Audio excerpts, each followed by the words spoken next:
It despawned on me while I was setting up my camera.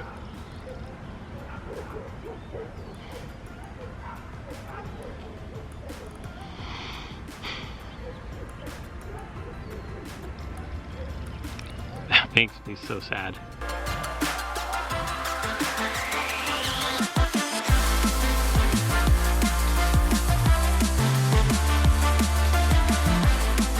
Preparing for today's video, I'm walking through this neighborhood and there's a Tyrannosaurus Rex.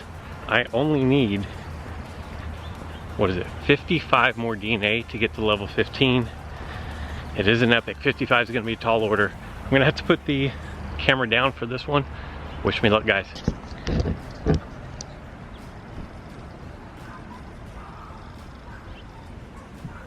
It despawned on me while I was setting up my camera.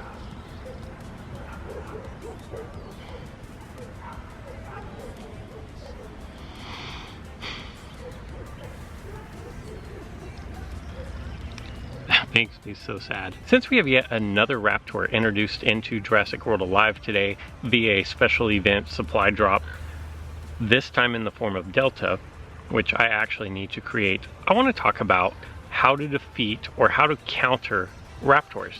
Now, raptors are the meta in the game currently, and it's for good reason. They're fast, they're strong, and for the most part they reduce your opponent's damage when they attack back into you. I'm going to be able to get my Delta up to level 7. Same issue as yesterday with Charlie.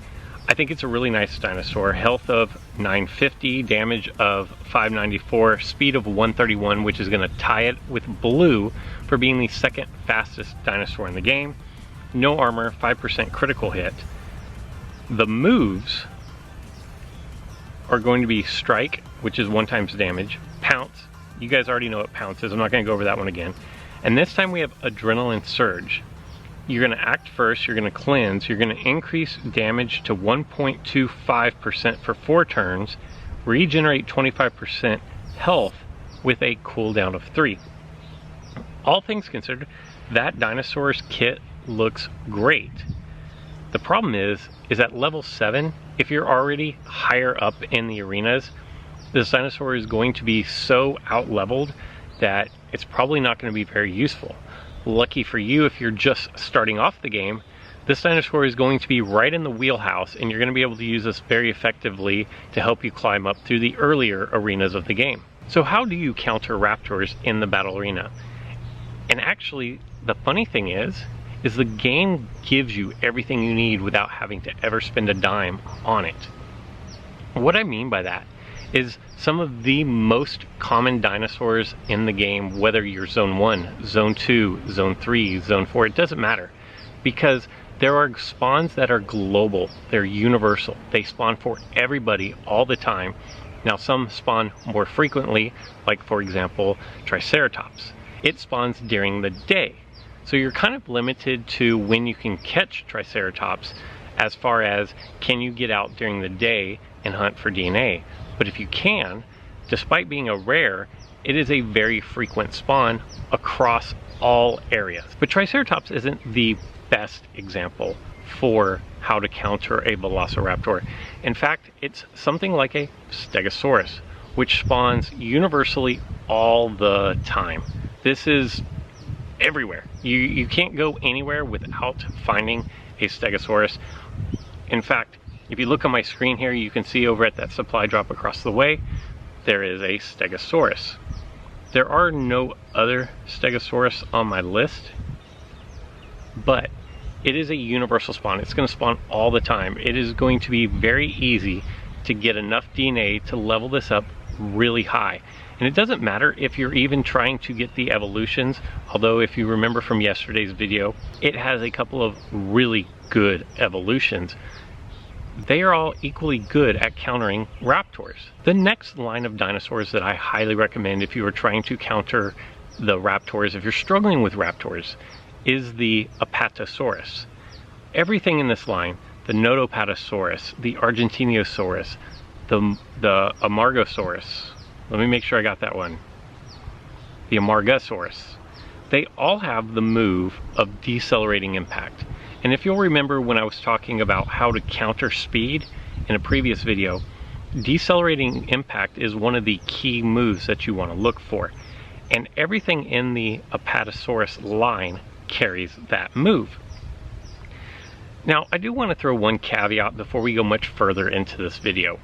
That is, if your dinosaur is wildly out-leveled, then it doesn't really matter what you do, it's probably not going to hold up. The one thing that I don't want you to do is take this video and throw in all these dinosaurs that I mentioned into your battle arena thinking, well, I can take out all the Raptors, no problem, because that's just not true. In order to really counter, you want them to be within 2 or 3 levels of the dinosaur you're trying to counter. So for example, my Apatosaurus here is level 10. If I go against a level 19 Velociraptor, chances are I'm going to get one shot, and it's not even going to matter what my moves are. So you want to keep that in mind. Now, lucky for you, Apatosaurus and the entire line of Apatosaurus can be found in parks. I will say that with the 4 weeks of special events at parks, they are spawning less frequently than you would normally expect them to spawn in parks.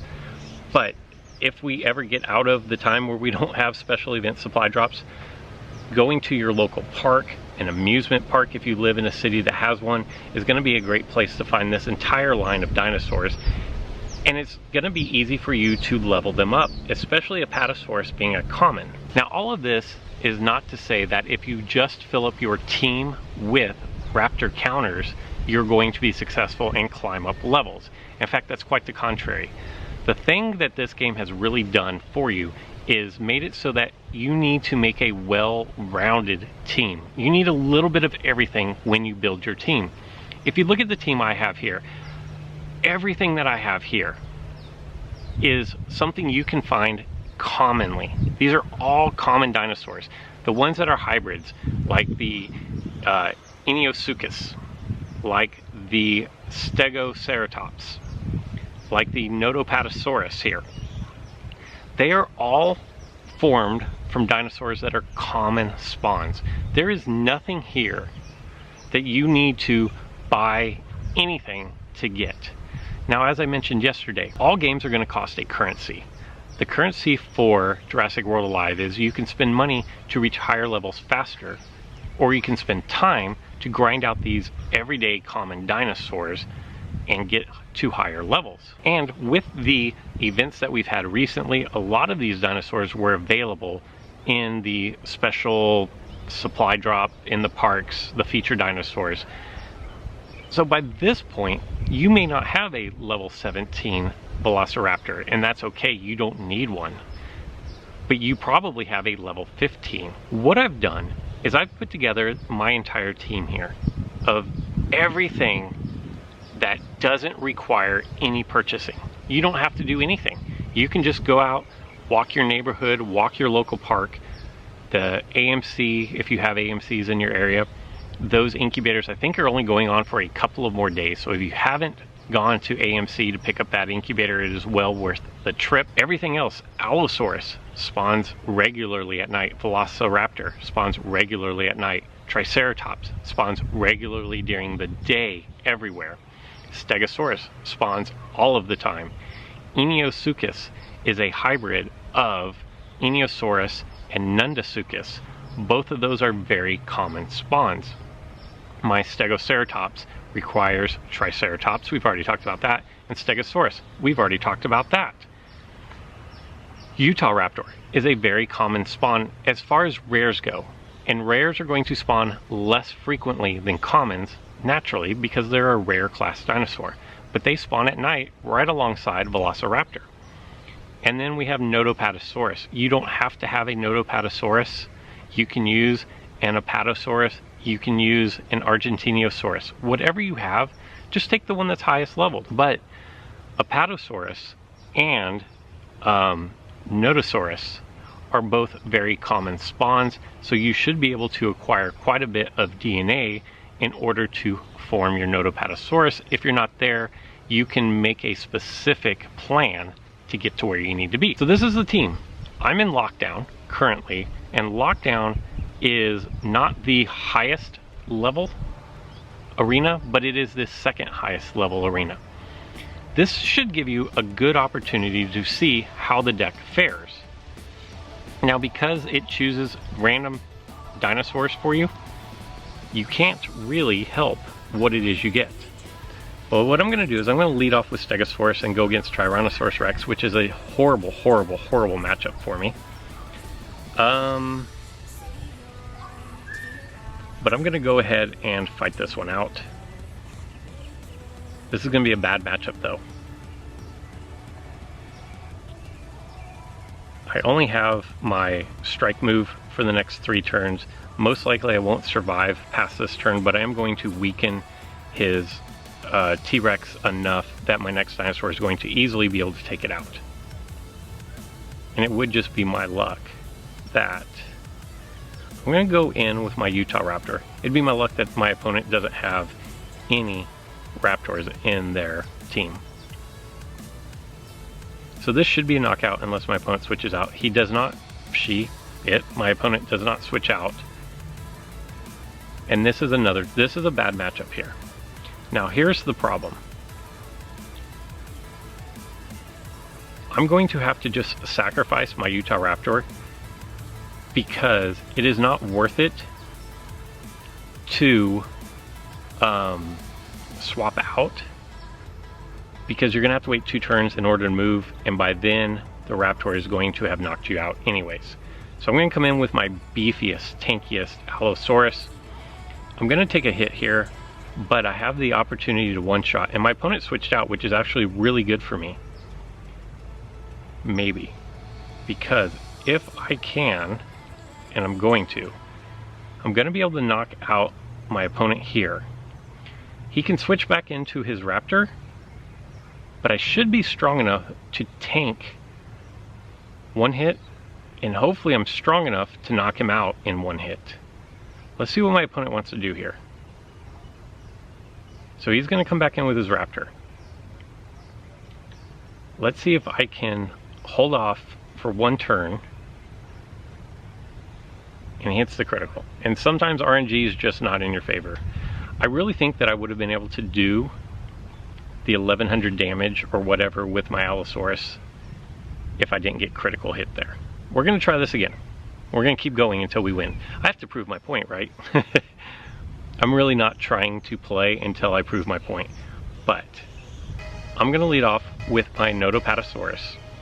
The reason why is because of the decelerating impact. If my opponent comes out with a Raptor, and they do, I'm going to lead with my decelerating impact, which means my opponent's going to get pounced to go first. I'm going to counter that, and then I'm going to get to go first next. I have 2 options here.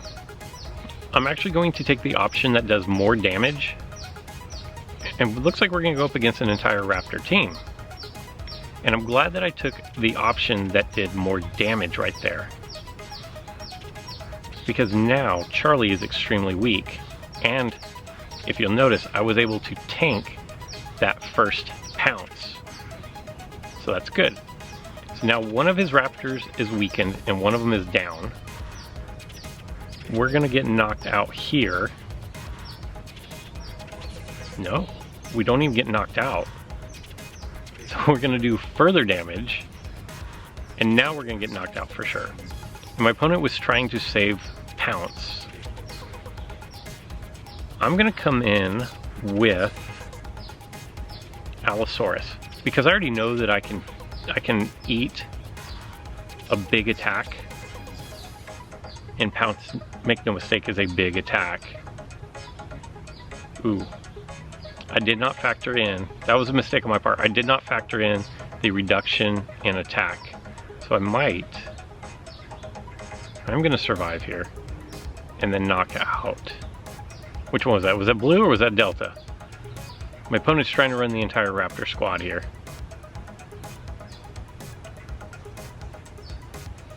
We survive 1 there. Critical hit is severely going to wound my opponent, and now my Allosaurus is basically done. And that means we're going to bring in Utah Raptor. we're gonna go pounce. And I should win here because my opponent doesn't have a dinosaur that they can switch out into that I'm not gonna be able to one-hit KO. And that's why you need a well-rounded team. So we got a win there. We have 1 win, 1 loss with just a bunch of dinosaurs that are completely common to the game. We're gonna go for 1 more, make it a best 2 out of 3, right? And we're gonna see how we do. But let me know in the comments below, of these dinosaurs, which ones do you have the most access to? And put them in your team and let me know how you do.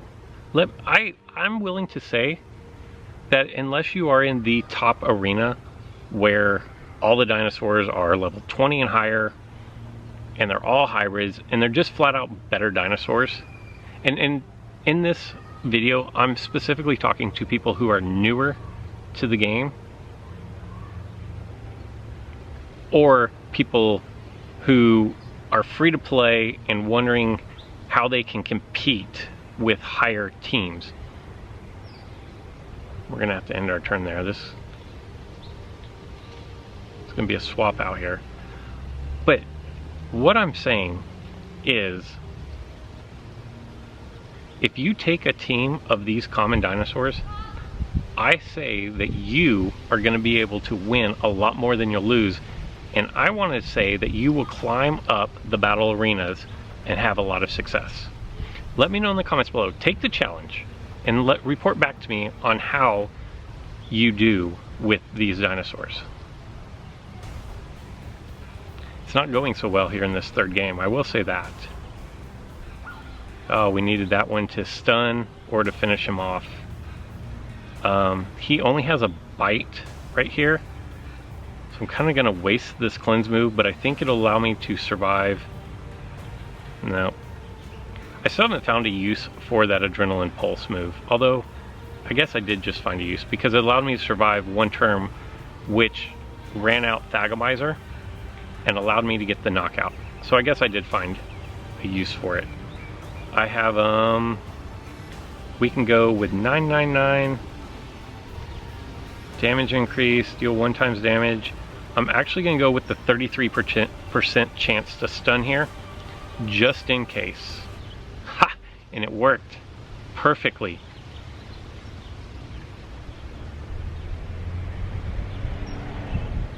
And just like that, the tides have completely turned. I was afraid I wasn't going to win this battle, but now that I'm up 2-1, I feel pretty good.